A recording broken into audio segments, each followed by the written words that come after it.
Did you know that most teens and children under the age of 16 already have social media accounts? Isn't it bizarre that the age limit for these accounts is only 13 years old? How can we protect our children and ensure their safety? My ultimate goal today is to persuade you to monitor your child's accounts. I hope that by the time I finish my speech, I have convinced you to at least consider the risks that social media accounts impose on teens and children.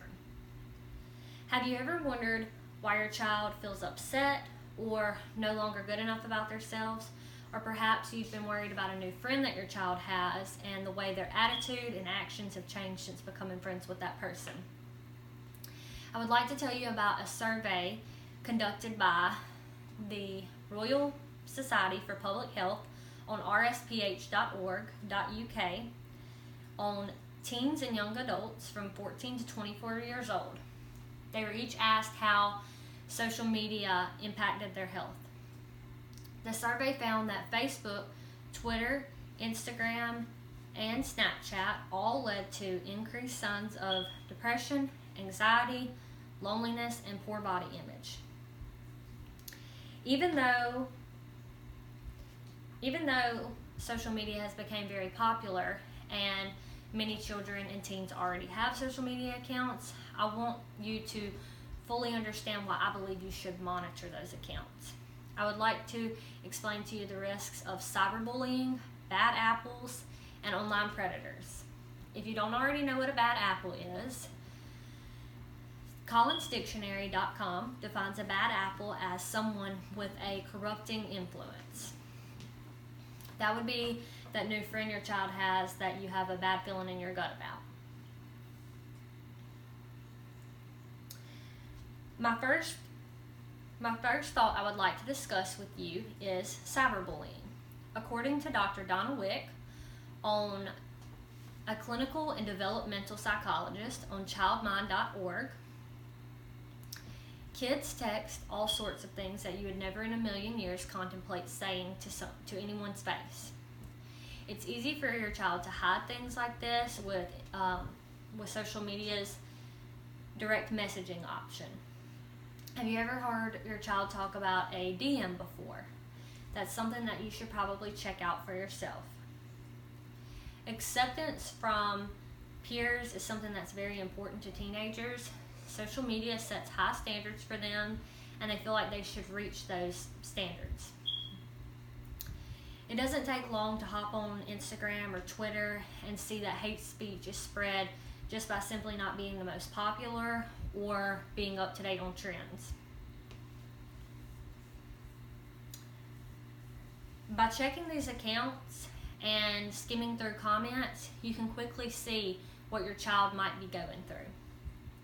In the next portion of my speech, I would like to tell you about how your child could be corrupted or misled.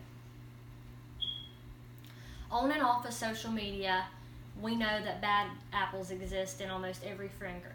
But I would like to tell you how social media bad apples differ from those that you personally know. Social media is an open door for children and teens to communicate with people of all different ages and different morals as well. Imagine you were to take my advice and monitor your child's social media account, and you came across someone trying to reach out to your child about partying and trying alcohol. Let's say at their cool uncle's house, for instance, where all of the cool kids go, and there's pictures everywhere to vouch for that. Your child might feel persuaded to sneak out and go to that party. Wouldn't you rest assured knowing that you had prevented a bad situation from happening? Now that I've told you about two scary parts to social media, I hope that you're considering checking your child's accounts more now than you were before. My last thought before I conclude this speech is to make you aware of the dangers of online predators. InternetSafety101.org displays a brief message that I found interesting to the subject. Often, we have an image of sexual predators lurking around school playgrounds or hiding behind bushes, scoping out their next potential victim. But the reality is that today's sexual predators sit behind a computer screen, taking advantage of the anonymity the internet has to offer. You might be thinking that something like this could never happen to your child, but the truth is that there is nothing that could protect your child if you do not take precautionary measures.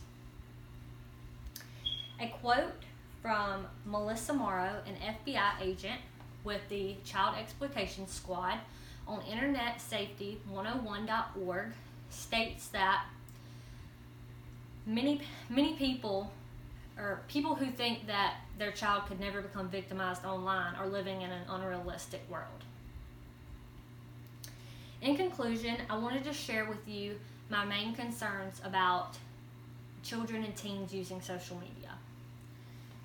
We have discussed cyberbullying, bad apples, and online predators.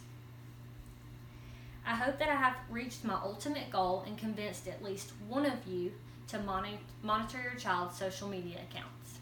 Thank you.